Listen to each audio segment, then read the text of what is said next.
स्त्रिया सुद्धा त्याच प्रकारे वावरत असतो. पुढच्या ज्या वक्त्या आहेत तिने सुद्धा आपले एक वेगवेगळं विश्व निर्माण केलं. त्या घरातल्या प्रमुख आहेत, सिंगल मदर आहे, अशी तिची मी मुद्दामून ओळख करून देते.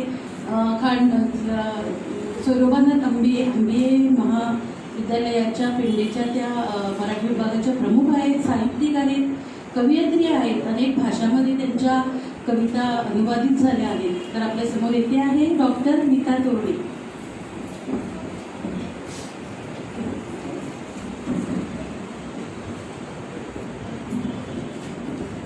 नमस्कार. काली थोडक्यात माझी एक स्त्री म्हणून फार चांगल्या प्रकारे ओळख करून दिली. सर्वप्रथम गोमंतकचे सर्व पदाधिकारी, आजच्या कार्यक्रमाच्या संयोजिका, गोव्यातील प्रसिद्ध कवयित्री, पत्रकार आणि मनसा क्रिएशनच्या सर्व आणि इथं मोठ्या संख्येने उपस्थित असलेला भगिनी वर्ग आणि त्यांचं मनोबल वाढवण्यासाठी अल्पसंख्येने उपस्थित असलेला पुरुष वर्ग, सगळ्यांना महिला दिनाच्या शुभेच्छा. आज जर आपण बघितलं, आपल्याला जो विषय दिला, मला वाटतं मी त्या विषयाला धरूनच बोलतेय की आपल्याला विषय हा दिलेला आहे की आपण इतर स्त्रियांचं मनोबल कसं वाढवू शकतो. आणि मला वाटतं की वैयक्तिक घरापासूनच ती सुरुवात केलेली बरी असते. आणि ती सुरुवात माझ्या घरात माझ्या लहानपणीच झालेली आहे. पण गेल्या 10 वर्षांनी ती प्रकर्षाने झाली, कारण गेल्या 10 वर्षात आधी माझ्या वडिलांचं निधन झालं आणि माझ्या घरातल्या माझ्या 3 स्त्रियांना मला सांभाळावं लागलं. तर पहिल्या प्रथम आज आपण ज्या सगळ्या स्त्रिया बघतो त्या आर्थिकदृष्ट्या सक्षम आहेत. म्हणजे प्रत्येकाने आर्थिकदृष्ट्या स्वातंत्र्य उपभोगलेलं आहे. आणि मला इथे एक गोष्ट आवर्जून सांगावीशी वाटते की माझ्या आयुष्याच्या म्हणजे सुरुवातीचं जे माझं ॲज अ कवयित्री म्हणून जे करिअर होतं, तिथं गोमंतकनी मला आर्थिकदृष्ट्या स्वातंत्र्य दिलेलं आहे. त्यावेळेला परेश प्रभू हे विद्यार्थी जगत बघायचे आणि एका कवितेला 20 रुपये मिळायचे. आम्ही MA करायचो, पण ते 20 रुपये त्यावेळेला सुद्धा आम्हाला पॉकेट मनी म्हणून खूप उपयोगी पडायचं. त्यामुळे 3 कविता छापून आल्या की 60 रुपये हातात पडले की फार आनंद वाटायचा. त्यामुळे मी गोमंतकचे आभारी आहे की त्यांनी सुरुवातीला मला माझं आर्थिक स्वातंत्र्य दिलं आणि त्यातूनच मला पुढे प्रेरणा मिळत गेली. आपण आर्थिक स्वातंत्र्य असून आपल्याला आत्मभान आलेलं आहे का, हे आधी महत्त्वाचं आहे. आत्मभान म्हणजे काय? आत्मजाणीव की मी स्वतः माणूस आहे. आता आपल्याला हे माहिती आहे की निसर्गतः पुरुष आणि स्त्रीमध्ये फार भेद आहे. पण आपण जेव्हा पुरुषाचा विचार करतो तेव्हा तो माणूस, तो असा, तो तसा असा विचार करतो. पण ती स्त्री, ती माणूस आहे का, हे आपण आधी विचार करतो का? तर तो आपण विचार करत नाहीये. तर त्याच्यासाठी स्त्रीला स्वतःचा स्पेस असणं महत्त्वाचं आहे. स्वतःचा स्पेस, स्वतःचा अवकाश म्हणजे काय की मी जे कमवतेय ते मी मगाशी एकाने उल्लेख केला की ते जे कमवणं आहे ते सगळं आपल्या कुटुंबासाठी असतं, पण ते तुमच्या स्वतःसाठी असतं का? मला एखादा ब्लाउज पीस आवडला, माझ्या एखाद्या मैत्रिणीला मला काहीतरी भेट द्यायची आहे किंवा एखाद्या गरिबाला जर मला मदत करायची आहे, तर ते स्वातंत्र्य तुम्हाला आहे का, हे स्वातंत्र्य आधी बघणं फार गरजेचं आहे. दुसरी गोष्ट की स्वतः आधी माणूस म्हणून जगायला शिकणं फार गरजेचं आहे. जोपर्यंत स्वतःला माणूस म्हणून असण्याची ओळख होत नाही तोपर्यंत आपण दुसऱ्या स्त्रीला माणूस म्हणून ओळखू शकत नाही. एक पहिलं साधं उदाहरण सांगते की माझा एक कलिग आहे आणि वडील गेल्यानंतर मी जास्तीत जास्त घरी राहायला लागले. त्यावेळेला त्यांनी विचारलं की तू एवढ्या वेळ घरी का राहते, कार्यक्रमाला का न जाईल? तर मी त्याला सांगितलं की माझ्या आईचं सध्या मेनोपॉज चालू आहे, त्यामुळे मानसिकदृष्ट्या ती फार डिप्रेशनमध्ये जाते, निराशा होते, तिला फार त्रास होतो. त्यामुळे कुणी ना कुणी तिच्यासोबत असणं, तिच्याबरोबर बोलणं हे फार गरजेचं आहे. त्यावेळेला त्यांनी एक वाक्य जे म्हटलं ते मला फार आवडलं की नीता, तुझी आई फार लकी आहे, कारण तुम्ही 3 जणी तिच्याजवळ आहात. पण आम्ही 5 भाऊ आहोत.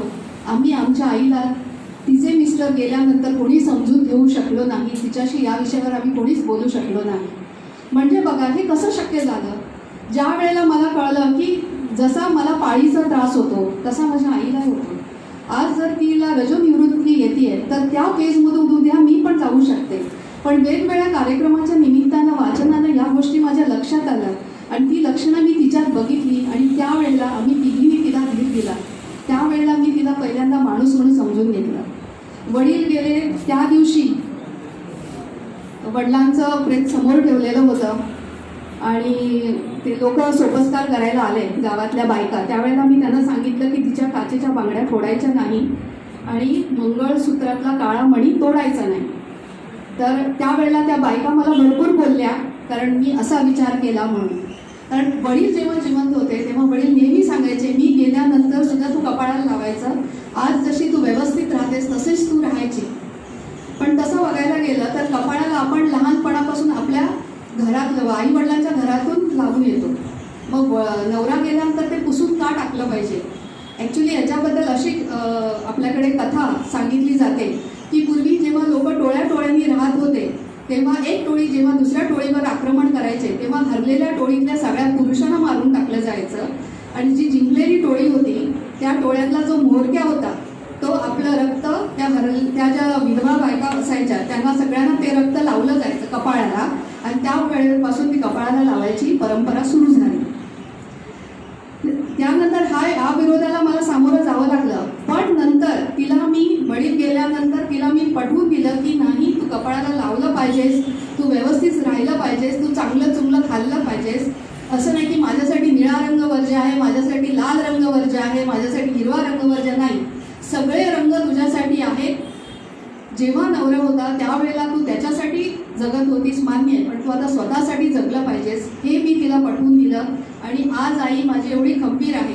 एक मी कौतुकाची गोष्ट सांगते की त्यावेळेला आमची गरीब परिस्थिती असून सुद्धा वडील माझे रोजंदारीवर कामाला होते, पण त्यावेळेला सुद्धा आठवड्याला 200 रुपये ते तिच्यासाठी द्यायचे. मी वडिलांना म्हणायचे, आपल्याला एवढी पैशाची कमतरता आहे तरी तुम्ही आईला एक्स्ट्रा पैसे का देतात? तर ते सांगायचे की ती घरातली सगळं काम करते, ते तिचं श्रम आहे, त्या श्रमासाठी ते पैसे देत नाही. पण मी ते पैसे तिच्यासाठी अशासाठी देतो की उद्या ती आजारी पडले तर तिनं स्वतःसाठी औषध करावं, स्वतःसाठी काहीतरी घ्यावं. आणि आज तीच परंपरा मी घरात ठेवलेली आहे. आज महिना झाला की मी एक ठराविक रक्कम तिच्यासाठी, खास तिच्यासाठी खर्च करण्यासाठी देते. कारण जेव्हा माझ्या घरात ती सगळं काम करते तेव्हा मी तिचं श्रम फुकट का घेऊ? आणि ज्या वेळेला ही गोष्ट मी माझ्या सुशिक्षित सहकार्यांना सांगितली त्यावेळेला सगळ्यांनी मला एकदम हसण्यावारी नेलं, वेडात काढलं. आई आणि पैसे देतात आणि आई पैसे घेते, का घेऊ नये? ती जर लेकीच्या घरात राहून जर भांडी घासत असेल, कपडे धुत असेल तर तिला पैसे घेतले पाहिजे. कारण ती ते तुमचं काम करण्यासाठी आलेली नाहीये. तिच्या वयात आता तिनं आराम करायला हवा, पण तिला तुम्ही आता कामाला जोडता, ते बरोबर नाहीये. त्याच्यामुळे त्याही वेळेला मी तिला माणूस म्हणून अजूनही माझा तो संघर्ष आहे. आणि दर वेळेला जेव्हा जेव्हा तिचं मानसिक खच्चीकरण होतं त्या वेळेला मी त्यातून तिला बाहेर काढायचा प्रयत्न करते. मला वाटतं प्रत्येकाला इथं बहुतेक एखादी मुलगी तरी असली पाहिजे. आणि माझ्या वयामध्ये जेव्हा मला पहिल्यांदा पाळी आली त्यावेळेला आईने सरळ सरळ पुरुषांकडे बोलणं बंद केलं, मुलांकडे बोलणं बंद केलं, खेळणं बंद केलं. पण आज माझ्या मुलीला ती पाळी आली, पण मी तसं काही केलेलं नाहीये. पण त्यावेळेला जो प्रश्न माझ्या मनात होता की आई हे आम्हाला का, पुरुषांना का नाही, त्यावेळेला हा प्रश्न आम्ही आई वडिलांना विचारू शकत नव्हतो. कारण विचार करा, जवळजवळ 50 वर्षापूर्वी, 45 वर्षापूर्वीचा काळ कसा होता. आपण व्यवस्थित आपल्या आई वडिलांकडे बोलत होतो. पण आज परिस्थिती अशी बदललेली आहे की मुली जर आपले पॅड संपले तर वडिलांना सांगतात की बाबा मला येताना घेऊन या. म्हणजे किती काळाचा फरक पडलेला आहे. आणि वडिलांनी सुद्धा मुलींना आपल्या माणूस म्हणून समजून घेतलेला आहे, हेही लक्षात ठेवा. थँक्यू. अजून एक पॉईंट आहे. त्याच्यामुळे आज जेव्हा माझी मुलगी सांगते की आई पुरुषांना का नाही, आम्हाला काय, त्यामुळे तिच्या वयाला साजेस असं मला उत्तर देऊन मला गप्प बसावं लागतं. कारण ती अजून मॅच्युअर्ड झालेली नाही. ज्या वेळेला ती मॅच्युअर्ड होईल त्यावेळेला तिला शरीरातले बदलते ऋतुमानाबद्दल मला सांगावं लागेल. कारण आज ते तिच्या तेवढं लक्षात राहत नाही आहे. मी सिंगल पॅरेंट आहे. मी माझ्या वडिलांचं नाव लावते, नीता तोरणे. आणि माझ्या मुलीला मी ती संधी दिलेली आहे की आर्या देसाई दे तू नाव लाव. त्यामुळे तिनं शाळेत जेव्हा तिला विचारलं की तुझ्या आईचं नाव काय, तेव्हा त्यांनी सांगितलं की नीता तोरणे आणि आय एम आर्या देसाई. त्यावेळेला शाळेतल्या सगळ्या तिच्या मैत्रिणी एकदम हसायला लागल्या. त्यावेळेला म्हटलं हसायचं नाही, हसू दे त्यांना, पण तू ठणकावून सांगायचं की माझी आई एकटी आहे आणि ती माझा एकटीने सांभाळ करते, तिला तिच्या वडिलांबद्दल प्रेम आहे म्हणून तिनं आपलं नाव लावलेलं आहे आणि मला माझ्या वडिलांचं नाव आवडतं म्हणून मी माझं नाव लावते, असं ठणकावून सांगायचं, घाबरायचं नाही. त्या वेळेपासून माझी मुलगी मानसिकदृष्ट्या हळूहळू स्ट्रॉंग होत झालेली आहे. ती एवढी स्ट्रॉंग झालेली आहे की एकदा फार्मसीमध्ये आम्ही हॉर्लिक्स आणायला गेलो आणि त्या फार्मसीवाल्यानं हॉर्लिक्सचा डबा दिला, तर तिनं तो बघितला आणि नको म्हणून परत दिला. मी म्हटलं काय झालं, कारण त्याच्यावर मुलाचं चित्र नाही आहे, मुलीचं चित्र आहे. अरे बापरे, म्हणजे माणुसकीची जी जाणीव आहे, आत्मभानाची जी जाणीव आहे ती तिच्यामध्ये हळूहळू रुजायला लागल्याची मला आठवण झाली. म्हणजे मी मगाशी जे तुम्हाला श्रम विभागणी म्हटली, ते श्रम विभागणी माझ्या घरात सगळ्यांच्याच वाटायला आलेली आहे. आणि त्याचा विपरीत परिणाम असा होतो की जेव्हा प्रत्येकाला एक्स्ट्रा काम करावं लागतं तेव्हा मला एक वाक्य ऐकावं लागतं, I am a human being, I am not a servant. त्यामुळे हे वाक्य बहिणीकडून, मुलीकडून, आईकडून मला सगळ्यांकडून ऐकावं लागतं. कधी कधी त्याचाही असा विपरीत परिणाम होतो. त्यामुळे मला असं वाटतं की हा जन्म काय आणि पुढचा जन्म काय. दुसरी गोष्ट, शिक्षण क्षेत्रात असल्या कारणाने बऱ्याच विद्यार्थिनी तुमच्याशी बरेच विषय घेऊन येतात. एक विद्यार्थिनी, ॲक्च्युली ही सांगण्यासारखी गोष्ट नाही आहे, पण एक विद्यार्थिनी आली जी एका नेपाळी कुकच्या प्रेमात पडली आणि ती 3-4 दिवस आली नाही. ते हुशार विद्यार्थिनी, विचारलं तिला काय झालं. मला तिनं न घाबरता सांगितलं, मॅडम मी प्रेग्नंट होते, अबॉर्शन करण्यासाठी गेले. मला काय करावं ते सुचेना, मला एकदम घाम फुटला. आणि मी म्हटलं तू एकटीच गेलीस, नाही तो बरोबर होता. थोडे दिवस मी जाऊ दिले, मग तिला बोलवलं आणि तिला सांगितलं की ह्या गोष्टी या वयात बरोबर नाही. आता तू फायनल इयरला आहेस, हे तू शिक, पुढच्या वर्षी तू MA करशील.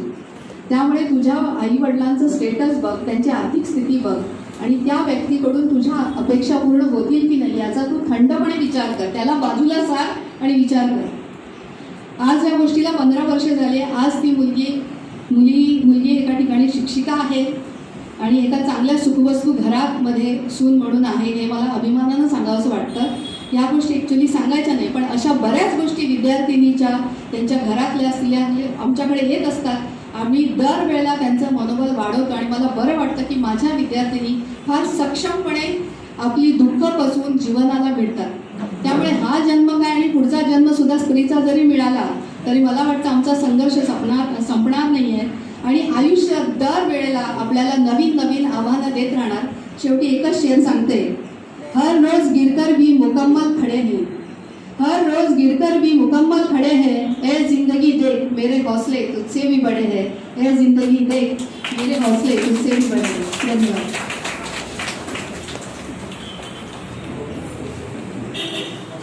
धन्यवाद नीता.